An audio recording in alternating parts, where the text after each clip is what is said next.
Let's say you're using Logic as a backing track rig and you don't want it to flow all the way through, and you also don't really want to reach over to your laptop and go stop, next, play. You can actually add an auto stop into Logic and it looks like this.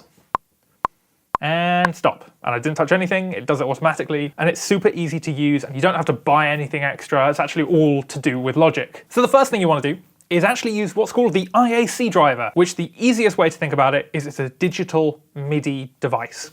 Think of it as like you've got an SPDSX within the Mac that just sends out MIDI data and receives MIDI data, and it's really, really useful. To set it up, all you have to do is go into the audio MIDI setup on Mac and then into the MIDI studio where you'll see all of your devices. As you can see, I've got loads because, well, I've messed with a lot of things, but what you want to look for is the IAC driver up here. You're going to double click on that to bring up this, and all you want to do is just add a port, bus 1, that's fine, we'll leave it at that, and then make sure the device is online. Hit apply, close that, and now we have the IAC driver.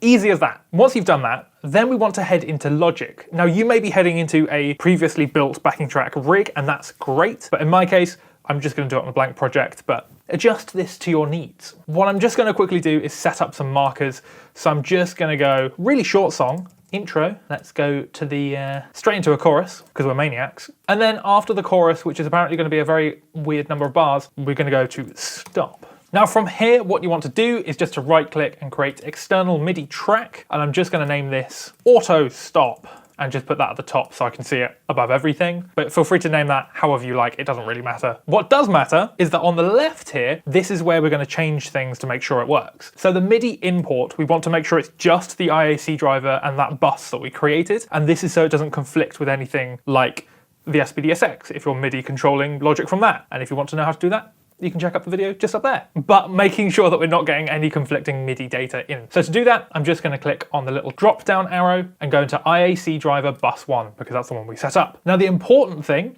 is the MIDI out port, because this is where we're sending that MIDI note to Logic going, hey, I've told you to stop, you need to stop. And that's where, again, we're going to use the same thing, bus driver 1. From here, we then want to create our MIDI note. So I'm just going to put it right there at the beginning of stop, double click into here, and now it's up to you which note you're going to use. So I'm like 95% confident that I'm never going to use C-2. So I'm just going to chuck that down there, put velocity to 100 and job done. You might have one in mind, so feel free to use whichever note. Again, it doesn't really matter as long as it's the same one every time. And now is the fun bit where we want to make sure that that note is assigned to the stop button in Logic. So when we hit that point, Logic automatically stops. So to do this, we're going to head up to Logic Pro, Control Surfaces and Controller Assignments, and this wonderful little menu will show up. What we want to do in here is in the bottom right, go to Learn Mode, and that will bring up this menu here. So the first thing I'm going to do is tell it which note to receive, and I'm going to do that with the MIDI input message. So input any, I want to change it to the IAC bus driver 1, and then I'm literally just going to click on the note in the piano roll that I made, and there we go.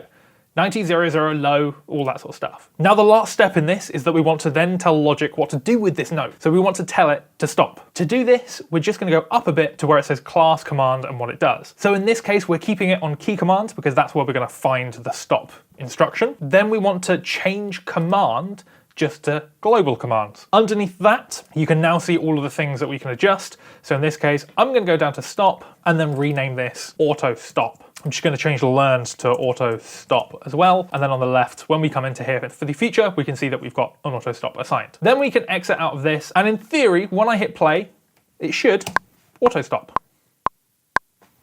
Perfect. If you've got any questions or comments, please leave it in the comment section down below. I'm Harry, this is Drum Electric, and I hope you have a fantastic day.